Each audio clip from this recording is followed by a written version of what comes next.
தாவேக தலைவர் விஜய் முதலமைச்சரா தொடர்றதுக்கு வாய்ப்பே இல்லைன்னு செய்திகள் வெளியாயிருக்கு. கிட்டத்தட்ட 12 பக்க கம்ப்ளைண்ட் ஒன்னு டெல்லி தேர்தல் ஆணையத்துக்கும் national commission for protection of child ரைட்ஸுக்கும் அனுப்பப்பட்டிருக்கு. அந்த கம்ப்ளைண்ட்ல சொல்லியிருக்க முக்கியமான புள்ளி விவரங்களை நீதிமன்றம் எடுத்து விசாரிச்சா முதலமைச்சரா விஜய் தொடர்றதுக்கு வாய்ப்பே இல்லை. அந்த 12 பக்க கம்ப்ளைண்ட்ல அப்படி என்ன சொல்லப்பட்டிருக்கு, யார் இந்த கம்ப்ளைண்ட்டை தேர்தல் ஆணையத்துக்கும் சைல்ட் ரைட்ஸ் அமைப்புக்கும் அனுப்புனது, இந்த கம்ப்ளைண்ட்டுக்கு பின்னாடி இருக்கக்கூடிய உண்மையான பின்னணி என்ன, செய்திகள்ல சொல்ற மாதிரியே முதலமைச்சரா விஜய் தொடர்றதுக்கு வாய்ப்பு இருக்கா இல்லையா, இந்த கேள்விகளுக்கான விடைய இந்த வீடியோல பாத்திரலாம். Welcome to the Mathimugam report. நான் சிலம்பு செல்வி. டயா பூஸ்டர் சுகரை கண்ட்ரோல் பண்ணும், உங்க ஆரோக்கியத்தை மீட்டு தரும். சர்க்கரையை கட்டுப்படுத்துறதுக்கான எளிமையான வழிமுறை, இயற்கையான வழிமுறை. அனைத்து மருந்து கடைகளிலும் கிடைக்கும். 1 இல்ல 2 இல்ல, கிட்டத்தட்ட 12 பக்க புகார் கடிதத்தை டெல்லியை சேர்ந்த தேர்தல் ஆணையத்துக்கும் national commission for protection of child ரைட்ஸுக்கும் ஒரு முக்கியமான பத்திரிகையாளர் அனுப்பிச்சிருக்காரு. அதுல அவர் குறிப்பிட்டிருக்க சில விஷயங்கள் நம்மளுக்கு அதிர்ச்சியை தருது. அதுல அப்படி என்ன குறிப்பிட்டிருக்காருன்னா, அதுக்கு முன்னாடி இந்த ஆதாரத்தையும் இந்த கம்ப்ளைண்ட்டையும் நேரடியா டெல்லியில் இருக்கக்கூடிய மீனாட்சி கங்குலிங்கிற ஒரு முக்கியமான சோசியல் ஆக்டிவிஸ்ட் எடுத்து விசாரிக்க போறாங்க. இந்த மீனாட்சி கங்குலி ஹியூமன் ரைட்ஸ் வாட்சினுடைய சவுத் ஏசியா டைரக்டராகவும் இருக்காங்க. இவங்க தான் இப்போ இந்த ஆதாரத்தையும் இந்த புகாரையும் எடுத்து விசாரிச்சுக்கிட்டு இருக்காங்க. இப்படி திடீர்னு பூகம்பத்தை கிளப்பியிருக்கக்கூடிய அந்த 12 பக்க புகார்ல இருக்கக்கூடிய முக்கியமான புள்ளி விவரம் என்ன, ஒன்னொன்னா பார்ப்போம். கரெக்டா 21 ஏப்ரல் 2026 சென்னையில நந்தனம் YMC ஹால்ல நடந்த முக்கியமான ஃபங்க்ஷன்ல விஜய் பேசும்போது குழந்தைகள் கிட்ட நீங்க எப்படி ஐஸ்கிரீமும் கிண்டர் ஜாயும் அடம்பிடிச்சு உங்க பேரண்ட்ஸ் கிட்ட வாங்குவீங்களோ அந்த மாதிரி இந்த விஜய் மாமாவுக்காக ஓட்டு போட வைங்க, ஓட்டு கேட்டு வாங்குங்கன்னு பேசியிருந்தாரு. இது பெரிய சர்ச்சைக்குரிய விஷயமாச்சு. இதுவும் அந்த 12 பக்க புகார்ல குறிப்பிடப்பட்டிருக்கு. அதுக்கடுத்து பாத்துக்கிட்டீங்கன்னா, அவர் சொன்ன இந்த முக்கியமான ஸ்டேட்மெண்ட் அங்க கூடி இருக்கக்கூடிய கிரௌடுக்கு மட்டுமானது இல்ல, லைவ்ல பாத்துக்கிட்டு இருந்த குழந்தைகளை உடனடியா அட்ரஸ் பண்ணி அவங்கள இன்ஃப்ளூயன்ஸ் பண்றதுக்காகவே விஜய் திட்டமிட்டு இப்படி பேசி இருக்கிறதா அதுல குறிப்பிடப்பட்டிருக்கு. அது மட்டும் இல்லாம ஏற்கனவே ப்ளூவேல் கேம் மாதிரியான, ஃப்ரீ ஃபயர் மாதிரியான கேமை கூட பார்த்து குழந்தைகள் மேனிபுலேட் ஆயிருக்காங்க. ஒரு சாதாரண கேமை பார்த்து மேனிபுலேட் ஆகி விபரீதமான முடிவு எடுக்கக்கூடிய நிலையில தான் குழந்தைகளோட மெச்சூரிட்டி இருக்கும்.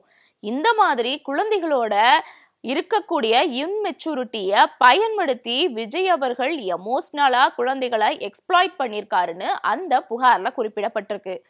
அது மட்டும் இல்லாம இந்த விஜய் பேசின அந்த முக்கியமான ஸ்டேட்மெண்ட் பக்காவான ப்ரீ பிளான்டா ப்ரிப்பேர் செய்யப்பட்டு ஒரு ட்ரெண்டா நிறுவப்பட்டிருக்குன்னு குறிப்பிடப்பட்டிருக்கு.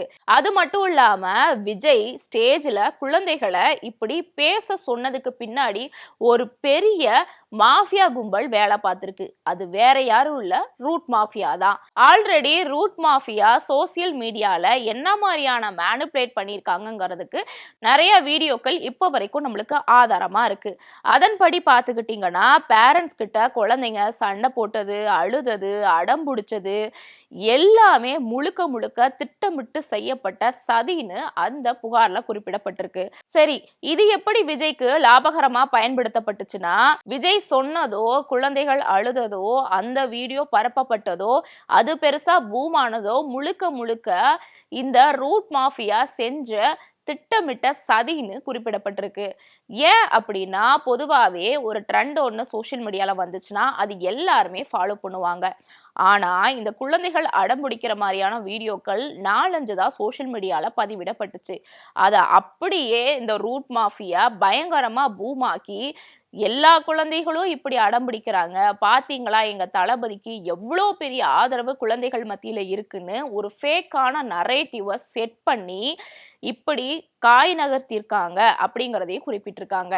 அது மட்டும் இல்லாம தளபதி நீங்க மேடையில இப்படி பேசுங்க, அந்த வீடியோவை நாங்க வைரல் பண்றோம், அதன் மூலியமா குழந்தைங்க இன்ஃப்ளூயன்ஸ் ஆவாங்க, இன்ஃப்ளூயன்ஸ் ஆகிறத வீடியோ எடுத்து சோஷியல் மீடியால போட சொல்றோம், சோஷியல் மீடியால போடுறத பூம் பண்றோங்கிற மாதிரி ஒரு திட்டமிட்டு ட்ரெண்டை, ஃபேக்கான ட்ரெண்டை இந்த ரூட் மாஃபியா செட் பண்ணியிருக்காங்க அப்படிங்கிற ஆதாரத்தையும் அந்த புகார்ல குறிப்பிட்டிருக்காங்க.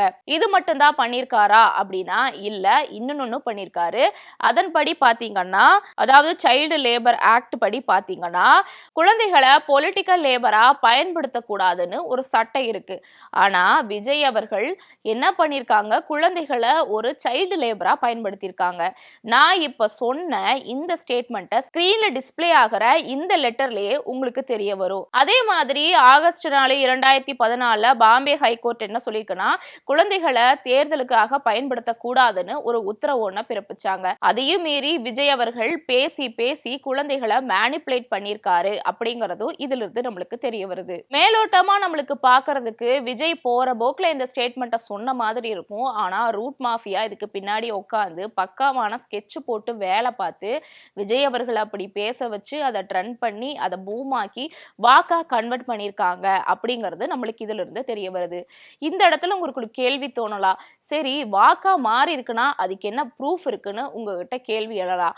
அதுக்கும் ஒரு ப்ரூஃப் இருக்கு. அதை விஜய் அவர்களே வெளியிட்டிருக்காரு. சரியா ஏப்ரல் 24, 2026 விஜய் அவர்கள் எக்ஸ்ல ஒரு போஸ்ட் ஒன்று போட்டிருக்காரு. அதுல என்ன சொல்லியிருக்காருன்னா, குறிப்பா நம்ம குடும்பத்தினரை வழிநடத்தி என் குட்டி நண்பா நண்பிஸுக்கு ரொம்ப நன்றி.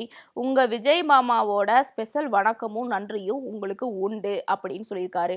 அது மட்டும் இல்லாம அதே மாதிரி 5/5/2026 விஜய் அவர்கள் நன்றி சொல்லியிருக்காரு எக்ஸ்ல.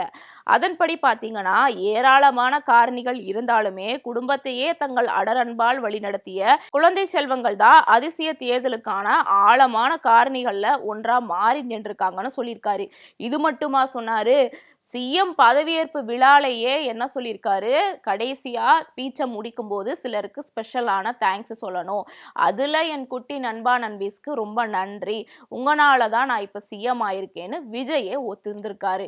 ஸோ இதுல இருந்து நம்மளுக்கு என்ன தெரிய வருதுன்னா, விஜய் அவர்கள் பேசின ஒண்ணு ஓட்டா மாறி இருக்கு, அதுக்கு அவரே சாட்சியா இருந்திருக்காரு. எக்ஸ்லயும் தொடர்ந்து போஸ்ட் போட்டு அதை வெளிப்படுத்தியிருக்காரு, பேச்சிலேயே அதுல வெளிப்படுத்தியிருக்காருங்கிறது நம்மளுக்கு பட்ட வெளிச்சமா தெரிய வருது. இப்ப நான் சொன்ன இந்த புகார் மட்டும் இல்லாம இன்னும் கூடுதலா ரொம்ப கவனிக்க கூடிய வகையில கிட்டத்தட்ட 19 இன்ஸ்டா அக்கௌண்ட்டையும் அந்த கம்ப்ளைண்ட்ல ஆட் பண்ணியிருக்காங்க. அதையும் நம்ம தோண்டி ஆராய்ஞ்சு பார்த்தோம்னா, அதன் வழியா குழந்தைகள் எப்படி மேனிப்புலேட் பண்ணப்பட்டு அதன் மூலியமா பெற்றோர்கள் எப்படி வாக்கு செலுத்தியிருக்காங்க அப்படிங்கறதும் நம்மளுக்கு தெரிய வருது.